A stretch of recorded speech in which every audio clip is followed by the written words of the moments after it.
Okay, I'm joined by Mariah Rossi and Pat Kelly. Pat Kelly is the vice chair of the Three Rivers School District School Board. Mm-hmm. Is that correct? That is correct. And you are running for the school board yourself. Is same the Three Rivers? Yes, Three Rivers Zone 3. Okay. And so what's driving you to do that? I guess I just really feel like I've been being called to, take more active role in the school board for a while. I've been going to meetings, almost every meeting for the last year and a half or so over the Three Rivers School Board, and speaking up when I hear or see something that, I don't agree with or feel like needs to be addressed. And, we've been trying to take more of an active role, but there's only so much you can do in a little 2-minute speech to try to make change. And so I just feel like it's time for me to step up and take on more of a responsibility and serve my community in this manner. How would you assess the board right now? Are there, I don't want you to say bad things about people, but is there room for improvement there? I do feel like there's definitely a lot of room for improvement. I just kind of feel like they've been... Pat's furiously nodding yes over here. Yes. I guess I feel like it's kind of been, business as usual, and they don't understand where the disconnect is between, like the school board and the administration and the community. And there's really not, I just don't feel like there's a lot of incentive to change in the school board right now. And, our kids can't hardly read and write.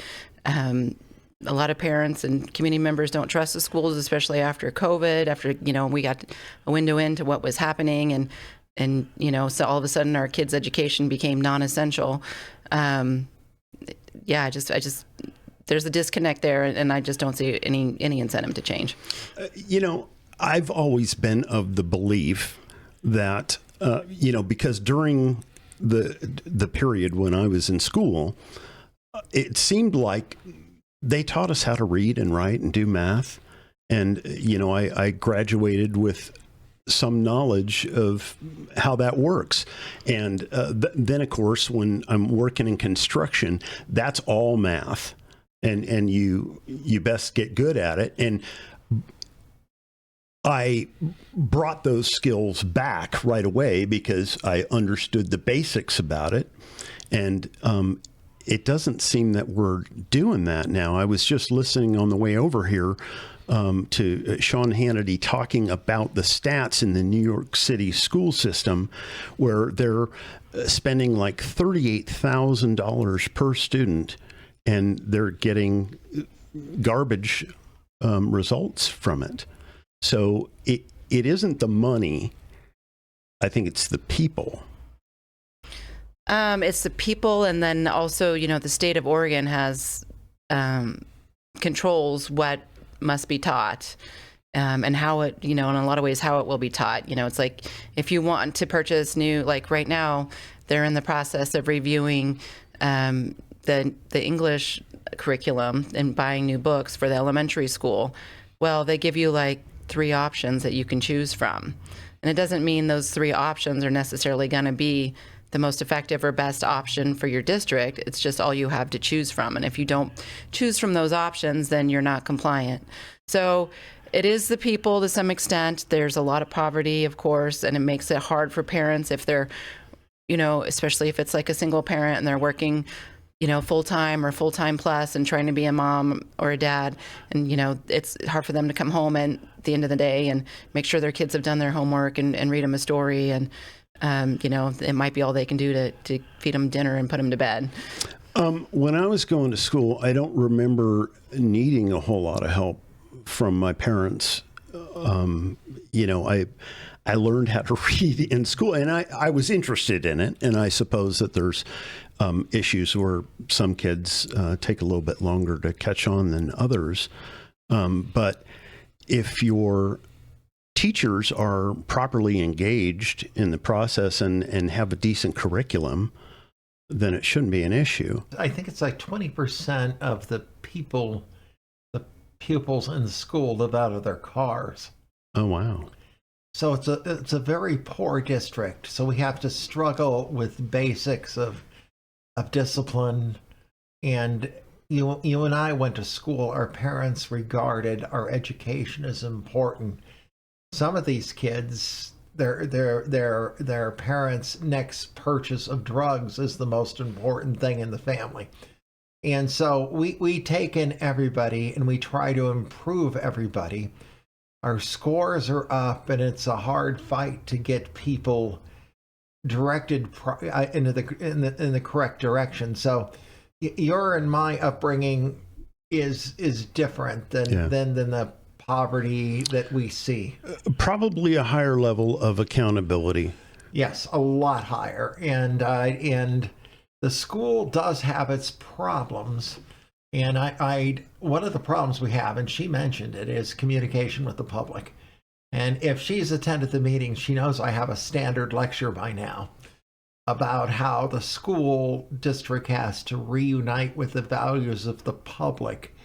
So we're properly reflecting Josephine County values, and that the schools will, okay, we need help, we need money, our roofs are leaking, and we have really highly suspect security for the kids because our schools were invented when life was a lot safer, so there's a million entrances to them, etc. But we can't get that money, and we probably can't get it. I always look at it two ways. And one is there just isn't that much money in the community right now, so that's why it gets voted down. Fine, I accept that. But the other one that we can control is whether or not the public actually likes us and says, you're our schools, we see the need to support children, and you're doing a fine job. And what we seem to be lacking is communication between the school district itself and the public as a whole. So they think we're Portland schools, and we think we're as bad as Portland schools. Yeah, and we really aren't. This leads to some misconceptions, like what happened on Lars Larson here a couple of days ago, when he talked about the incident that we'll talk about here in a few minutes, where Mariah read an excerpt from a book.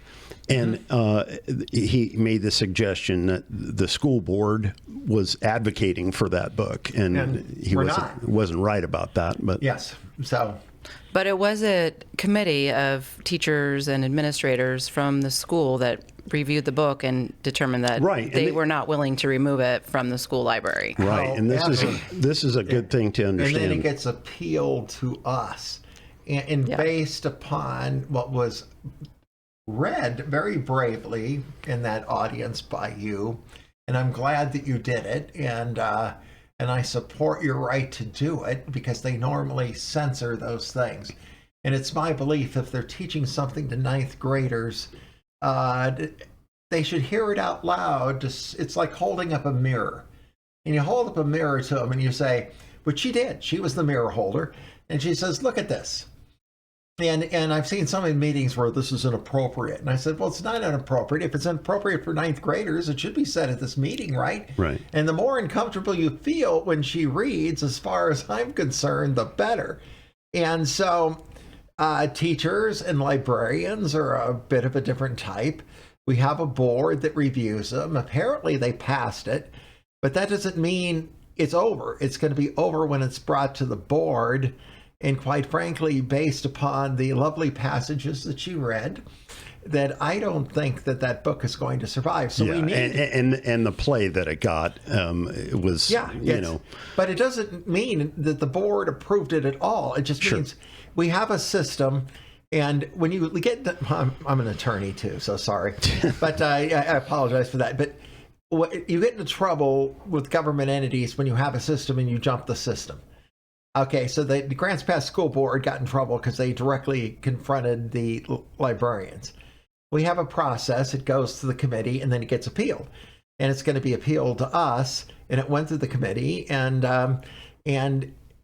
maybe librarians are educated differently than you and I, and maybe we need to look into the content of that board that approved it and introduce more parents in it, and I suspect our candidate would probably love that. And so anyway, so it doesn't have to get to us. We can't do everything, but when it comes to us, we're going to, at least I'm going to, and I believe she will, reflect Josephine County values and not Portland values. Yeah, and just to clarify, there is a committee. Do you know how many people are in said committee? So Or who these people it's one are? of the issues. So far, I've gotten denials back from the books that I challenged at North Valley and at Illinois Valley. Which means they're okay with those books Right. staying. They all came back saying they were not going to remove the books. At North Valley, I was never even given the opportunity to discuss it with the board. I have no idea who was on the board, how many people. They did not share with me the selection criteria that they used to make the determination. So it was all, and the letter is very, very vague. It just lists a couple of, key literary themes. Well, I mean, if you can come up with, 5 or 6 supposed literary themes in almost anything. And there are plenty of other books that they could substitute in the library that would also hit on those literary themes without the sexual explicitity that the book has in it. That's an interesting topic, because I followed this a bit in social media, and I'm sure that you're familiar with all of these arguments. There's literary value to it, and it is, imparting something beneficial to the students. Well, I'm a pharmacist, so I come from the medical end of things. So in my mind, you always have to weigh the value against the harm, the benefit against the harm. And so to me, there's no literary value that can measure up to the harm that these books can cause to a young person's mental health and well-being. And like I said, there are other less harmful alternatives that you could substitute pretty easily and get the same benefit. So there's also the argument made that, kids have access to porn on their phones 24/7. And, so what's wrong with them having it in the schools? Well, the school, the porn on the phone is being purchased not by the taxpayer, is not being purchased by the taxpayers, for one. So my tax dollars should not have to support bringing this filth into my child or other children's minds. And you can't control what parents allow their children to do. Well, the thing is that when you allow this sort of thing or provide it in the schools, it lends an air of legitimacy to it. I look at it as civilization. We have to raise civilized, responsible children. And if we introduce content like this, it works against that goal. So men have to grow up, if they want to stay married anyway, listening to women and respecting women, not what was in the book. And they will sometimes make an argument that it's book banning. Well, anybody can buy that book. We always discriminate what goes before children. And they'll say, well, a senior's 18 years old and they can read it, fine, they can buy it. But I'm not giving it to a 14-year-old. 14-year-old. Yeah. Right. And if they talk about literary value, this may be saying how old I am, but Playboy magazine had great literary value. Yeah. They had good writers. Nobody read it, but Well, of course, you and I were young, and I'm sure that no 14-year-old ever reads the mag. yes, of course. But of course, it had good literary value, but we're not placing it in the school libraries. Right. And so we get a word picture in one, and we get an actual picture in the other. I'm not seeing much difference between them. And she's identified 8 books, I think. I think it's 7, but yeah. 7. Because of people like her, it will come before us, and hopefully by the time she'll be on the board. But we get to review them, and we get to make the decision. But the other thing you have to be wary about right now is there's legislation, of course, at the state level that will restrict the board's ability to censor library books. Oh my gosh. Yeah. So Curate. I would use the word curate library Yes. books. We're not censoring, we're curating a library collection. But I like curate. But nonetheless, see, what the state does we have school boards, and we vote on money that's spent and contracts, and all of that's fine. But on important issues, on what exactly is being taught, there's an Oregon school board that decides that. In the game they play is very simple. They say, you have democracy, you have local school boards. But it's kind of like the Soviet Union. They'll say, you have choices, and as you already mentioned, you get two choices. Yes. And right. both of them are bad. And then when you say, well, if our director, if our the superintendent, and that always sounds like a janitor to me, so I don't like that title. But the superintendent disobeys the board, we can't fire them. Okay, so they took that power away from us. And so what they're doing is actually very clever. They're putting up a pretense of democracy. And I think that where the really which implies citizen control. Yeah, so people come, and I feel sorry for them for a certain degree. So they come and they would say, we hate this, we hate this, we hate this. And I go, I hate this, I hate this, I hate this. But I'm limited to what I can do because they set us up as the fall guys. They come in and say, you have democracy, you can talk to your school board, you can do this. Well, fine, we make certain decisions and we still have some powers in some areas. But could we remove a very explicit sexual health guide? Put guide in quotes, but no, we can't, because the two books have essentially the same thing in it, and we can't remove that, and our superintendent can override us. So the problem comes largely with the state of Oregon. Yes. And they trick people into coming ripping off our heads, which I don't mind because I love talking to people. Yeah, well, there's so there are a number of state issues that are being inflicted upon us here locally that we can't do anything about because the state says the game is to distract citizens.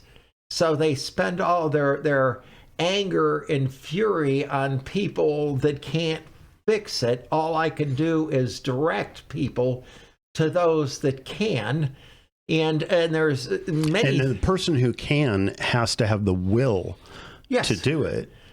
Well, we need freedom again, and that's why I'm very hopeful with the Trump administration that the freedoms he's providing will work their way down to the local level, because I'm sure not getting it from the state of Oregon, which is a really, really messed up place. Yeah, I'm interested to see what happens with the,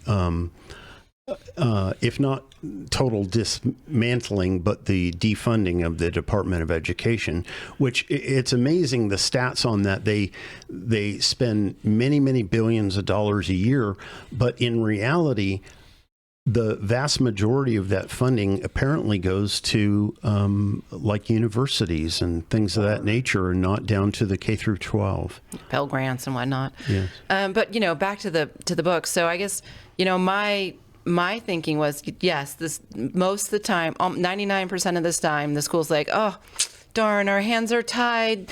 If we don't do what the state tells us, they're going to take our money, and then they'll make the governor your superintendent. And you don't want that, do you?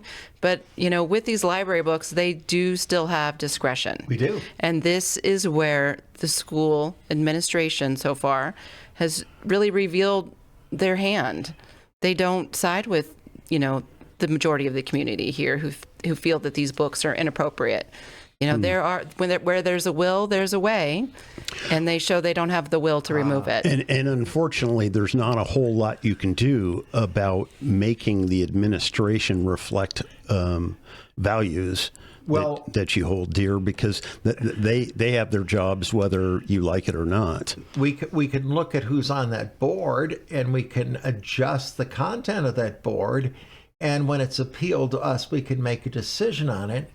And that's why I particularly enjoyed her reading, because it's fun to watch an entire room get terribly uncomfortable knowing that this is going on, and that those that support it should be ashamed of themselves. And she brought shame to those people, and bring back shame. And I found it rather enjoyable, all things considered. So we could not address it at that meeting. because we have to, by law, publish what we're going to discuss. So we put it on the agenda for next meeting to discuss the structure of this particular library committee that, quote, approves these books. So there's really good things about what the school district is doing, but this is a particular stream of poison that has to be dealt with, but it has to be dealt with in the system we have, and it will end up before the school board. So that's fine with me, and I'm grateful for her bravery. So what else are you bringing to this? You are searching out books and things like that need to come out of the schools. But what else? Are there certain things that are your pet bugaboo? Well, obviously, the next step would be to review the policy that allowed these books to come in the first place. We need to review the selection criteria and ensure that, explicitly sexuality in books is, not on the criteria. Those books can be excluded before they even get there. I really want to see the reading and the writing and the math levels come up. Currently, last year's at a glance report, which is basically the report card for the schools, Three Rivers District had, I don't remember the exact number, approximately a third of their third graders can read at grade level. And I want to say approximately 25% can do math at eighth grade level. And yet they're still graduating, north of around 90% of their kids. And so are they graduate? Can these kids read and write and do math when they graduate? There's accountability again, because, when I was in school, if you didn't pass the test, you didn't go to the next grade, and I understand they don't want to make anybody feel bad, but it might incentivize students and teachers to do a better job. When you said 1/3 of kids in third grade can read at that grade level, we all could read at the grade level when we got to third grade.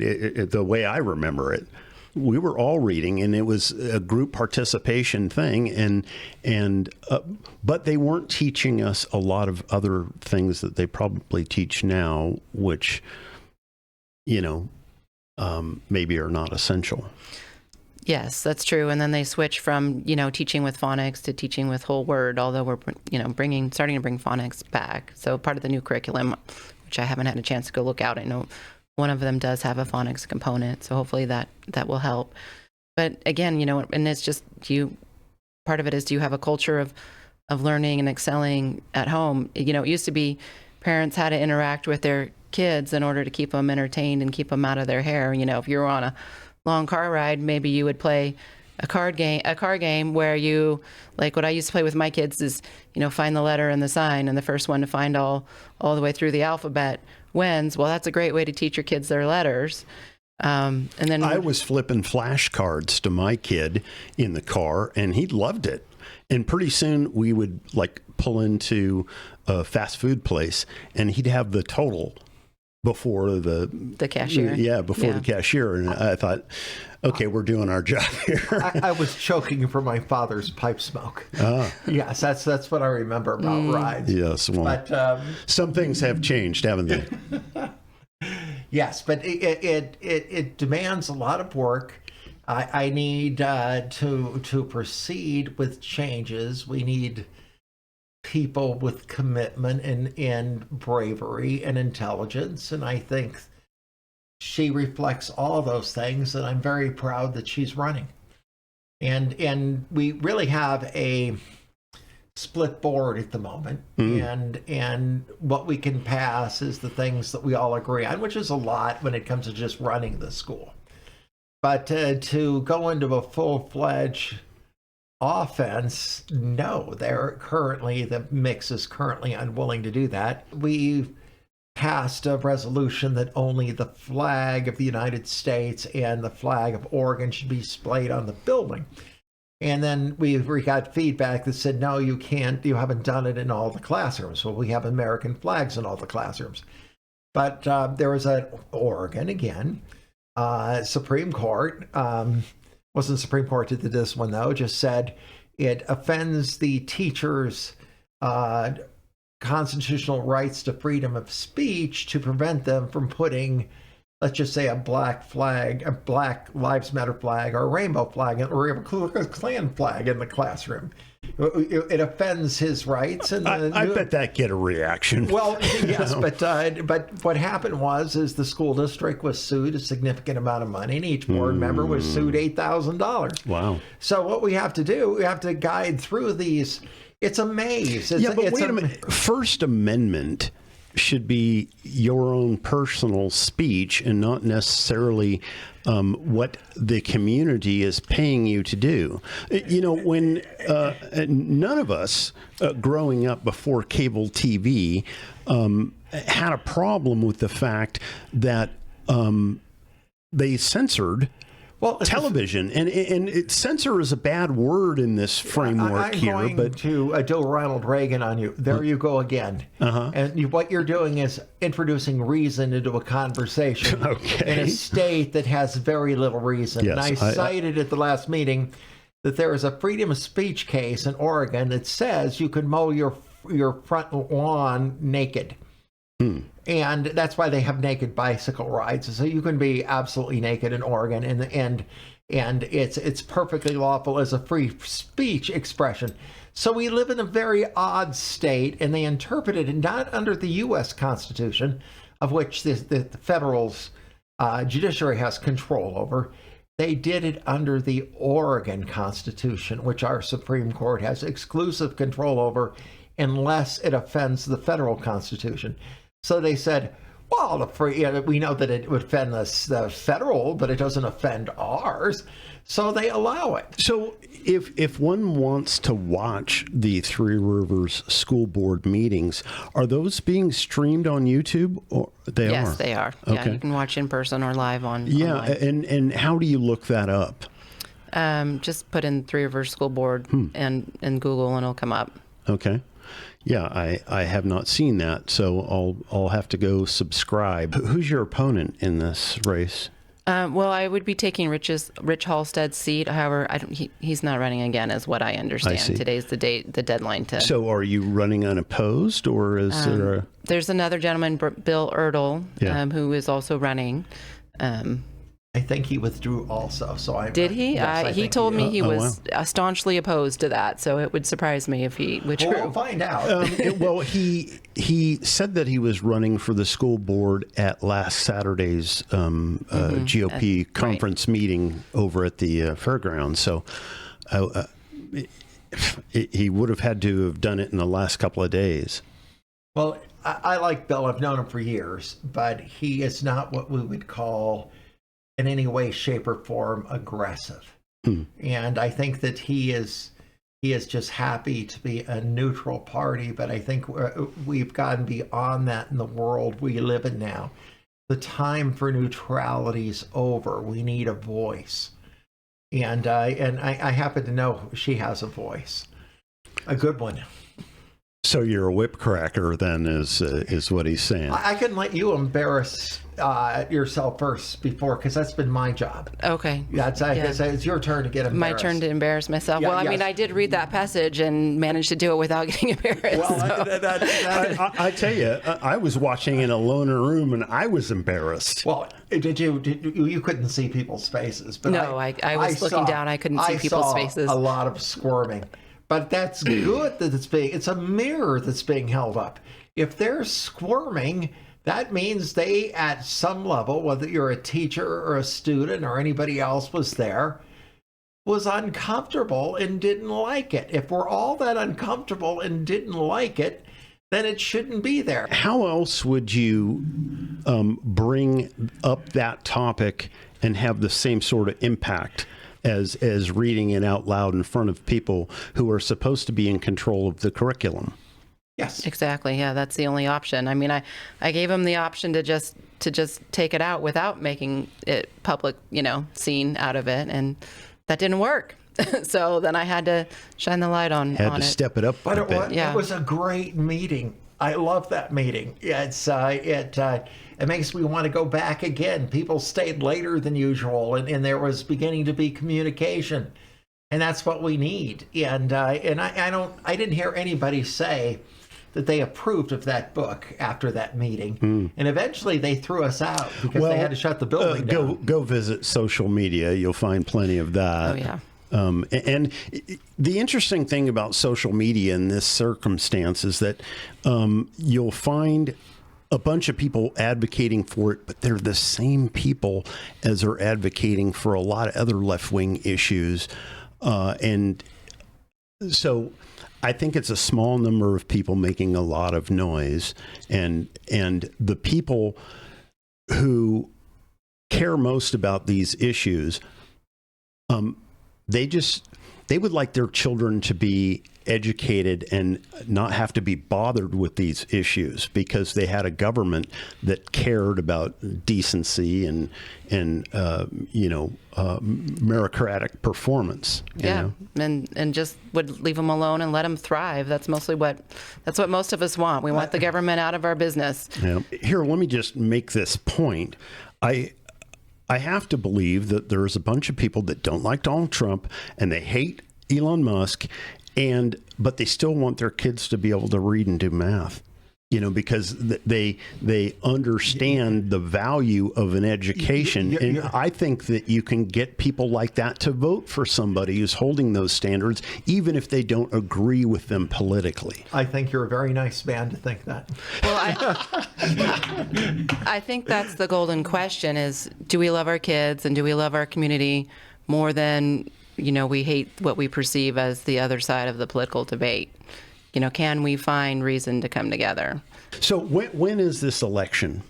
It's in May. I don't remember the exact date. Okay. So, and the deadline for becoming a candidate has already passed, has it not? It's today. Yeah. Oh, I see. Okay. Can I add one more thing? Sure. So, our public schools really are the heart of our community, and that's why they matter. Some people are like, well, it's so ridiculous that just because you live in a certain geographical area and are a certain age that you always go to school with the same people. But in reality, that's what holds that geographical area together. We all go to football games and, I'm a forever Mustang. You go there and I can't tell you how many people you see at football games and basketball games that you may never get to see any other time just because our lives are so busy and we're going in different places. So that's why our schools matter. We can't abandon them. We have to fight to make them great again. I wish you luck, and I want to thank you guys for coming in and talking about it.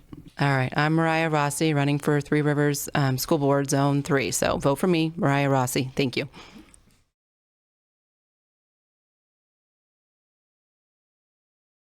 As you all probably know, we have been challenging several books.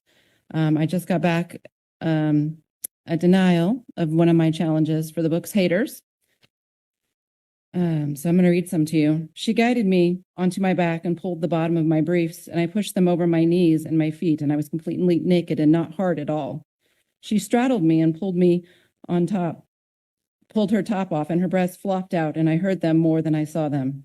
She reached behind herself and kindly and carefully took my not hard dick into one, and pretty soon I couldn't really think about anything else. And pretty soon after that, I was hard, and she took her hand away, and I heard opening a little crinkly package, and I felt her put the cool plasticky middle of the condom snugly on the front of my dick, like she was shrink wrapping it.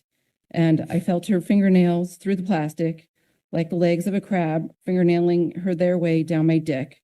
She rose up a little and adjusted her panties and breathed harder and opened her mouth. And her breath was like vegan fritters and farm animals, and her eyes were dark. And I saw them very clearly. Somehow, her hair was stiff with chlorine, and it itched like straw on my face. The moment she put me inside of her, I came. That exact moment. Fuck, I said. And she curled up around her like a snail and kept coming about 100 times. And I said, fuck, fuck, fuck, fuck, until she said, shh, and pushed me back down onto my back and just lay on top of me. And that is how it happened. And this is the book that we're keeping in the schools.